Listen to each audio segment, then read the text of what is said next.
tuwing nakikita kong magkasama na tayo,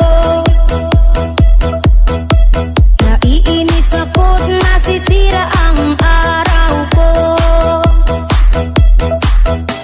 At di ko alam bakit ba nagkakaganto,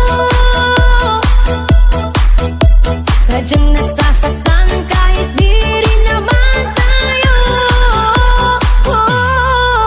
Ang puso ko'y nagdurugo at parang sumisikip ang bibig ko sa tuwing nakikita ko na magkatabi tayo. Kahit di naman tayong dalawa ay lagi na lang pinagsiselosan siya. Bakit ba siya at bakit di na lang ako?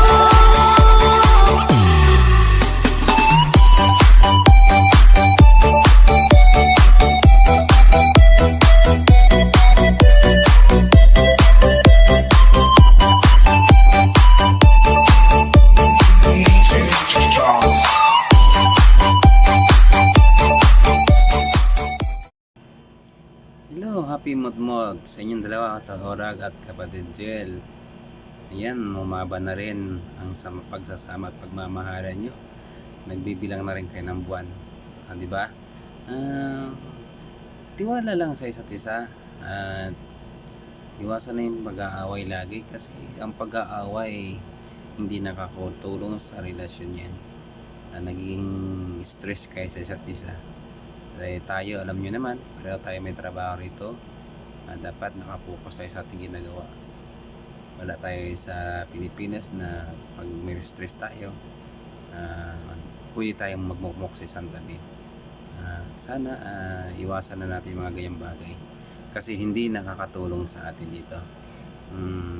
Ang makasabi ko lang, kapatid Jel, kay Tol Orag, kasi kung talagang pambabae ang hinahanap ni Tol Orag, hindi yan magtsatsaga na dito sa imo.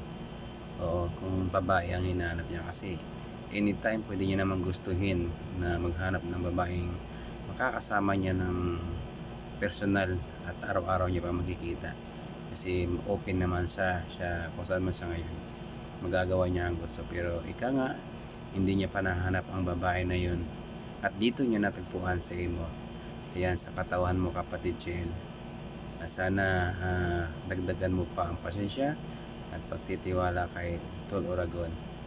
Ayan, masaya na siya, ikaw ang napili niya, na sana ay for life na, kumbaga, na magsasama kayong dalawa. Salamat sa inyong dalawa, kasi nandito pa rin tayo, nagsasama-sama tayo dito. Kung ano man ang sama natin noon, sana wala magbabago. Tulungan lang tayo, walang iwanan, kumbaga. Magsama-sama pa rin tayo dito. I-enjoy lang natin kung ano mayroon tayo ngayon dito. Pagiging magkapatid na kapatiran natin dito sa imo. Sana ay dumating ang araw, magkikita at magsama-sama tayo.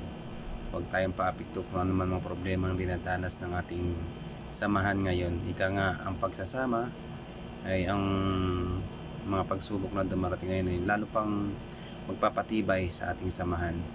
Ayan, salamat sa inyong dalawa, at nandito pa rin kayo sa tabi namin. Hindi nyo rin kaming iniiwan. Salamat sa inyong dalawa, at sana umaba pa ang mansari yung dalawa, ang relasyon nyo, hanggang sa dumating din kayo sa time na kayo na rin talaga. Masasabi ko lang sa inyong dalawa, wag na po kayong mag-aaway, wag na kayong silosan, kasi hindi na tayo bata. Ayan, hindi na tayo mga teenager pa. Habaan lang natin ang pasensya. Pag alam mo na sa trabaho na, wag natin bigyan ng kung ano-ano mang isipin ang isa't isa, kasi hindi tayo makakapokus sa trabaho natin.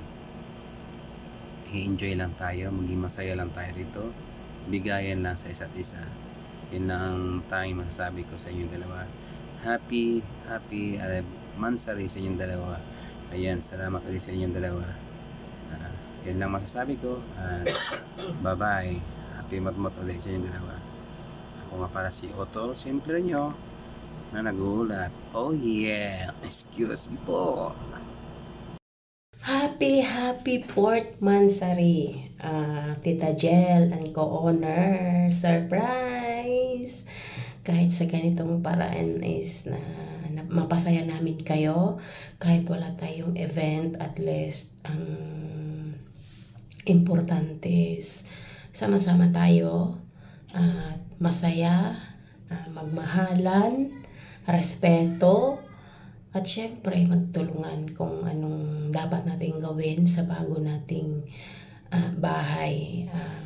Ang wish ko sa inyong dalawa, more fighting to come, more celebration to come, at sana forever na yan. Iwasan lang natin yung selos-selos.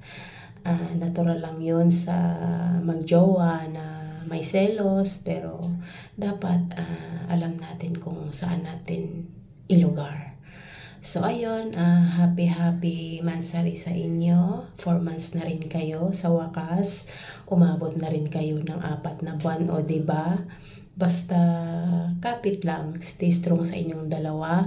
Andito lang kami, walang iwanan, walang iwanan sa bago nating bubuuhing bahay, grupo natin, ang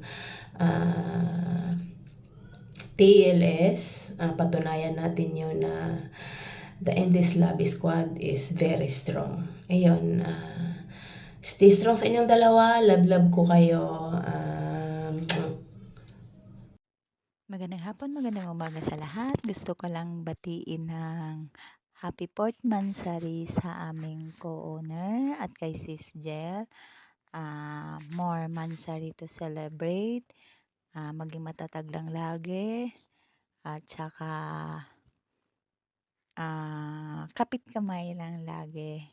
Kung ano mang mga problemang dumarating sa inyong dalawa, alam kong napag-uusapan nyo yan kahit na minsan may mga hindi pagkaunawaan yung dalawa. God bless sa inyong dalawa. More mo to celebrate dito sa bago nating VR.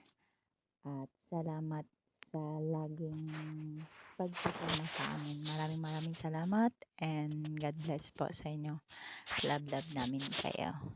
God bless! Ayan. Shout out sa inyong dalawa. Happy 4th Mansari, Utol Uragon and kapatid Jel. Ayan, binabati ko kayong dalawa. At sana tuloy-tuloy na yan at hindi na kayo mag-away. At sana iwasan nyo na din yung mga bagay na ikakasira na kung anong meron kayo. Kasi sayang naman. Doon lang tayo sa kung saan tayo masaya. At be faithful sa isa't isa. Sa nakikita ko kay Utol Uragon, hindi naman siya tipong lalaki yung gagawa ng kamalian sa isa jowa niya or katuwang niya. So, wala akong masabi kay Utol dahil nasa daang matwid naman yung pag-iisip. Kumbaga, hindi katulad doon sa tao na ayaw natin. Di ba? Alam niyo na yan. And then kapatid Jel, sa kapatid namin Jel, bawas-bawasan din yung pagseselos at wag masyadong mapanghinala kasi katulad mo talaga yung jowa ko. Malupit ka lang talaga. Nasobrahan pa nga. So bawas-bawasan natin yan. Dapat wag iwala yung tiwala sa isa't isa. Kasi pag nagkakaroon ng diferensya, yan yung nagdudulot ng hindi maganda sa isang relasyon. Nag-aaway. Okay lang naman yung away na normal, pero pag pinanghinalaan mo yung isa na walang katotohanan, mag-iiba yung tingin. So, wag. para hindi masira kung anong meron kayo. Basta happy-happy lang tayo, enjoy nyo lang yung buhay na kung ano meron tayo. At sana talaga kayong dalawa talaga magsasama in personal. So, happy-happy lang mga kapatid, and happy 4th monthsary ulit sa inyong dalawa. Magandang araw. Hello! Good evening mga kapatid ko. Ayun, nais ko lang kayong batiin sa inyong 4-month series of love, no, diba? Sana all umabot ng 4 na buwan. Ayun, stay strong mga kapatid and stay happy. Ayun, sana hindi lang buwan kundi taon pa, ano, yung abutin ng yung pagmamahalan. Sana all.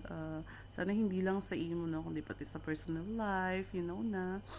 And sana wag nyo rin kalimutan na mag-ana-ana. Oh.